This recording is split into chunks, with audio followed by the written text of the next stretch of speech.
Сәлем достар. Бұл бізде Қара каньон деп аталатын жер. Алматы облысында орналасқан, Шарын шатқалының қасында. Міне Шарын өзені ағып жатқан, ұзындығы 500 шақырым. Өте әдемі жер. Тау суы. Қара каньон деп аталатын себебі, өйткені қырлары қара түсті болып тұр. Сізге көрінеді деп үміттенем.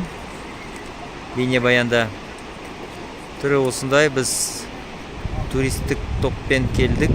Мұнда кейде биіктігі 60 метрге дейін барады.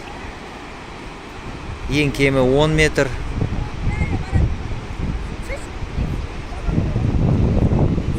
Өте әдемі жер. Көптеген хайуандар мекендейді. Құстар, сүтқоректілер, басқа да жәндіктер, көптеген өсімдіктер өседі. Қызыл кітапқа енген. Бұл жер ұлттық қорық, Шарын ұлттық қорығы деп аталады. ЮНЕСКО тізіміне енген, яғни ЮНЕСКОның қорғауында және де Қазақстан Республикасының мемлекеттік қорғауында.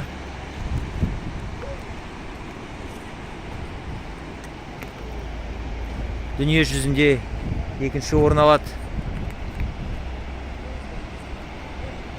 Ұлы Гранд каньоннан кейін ақш-та орналасқан.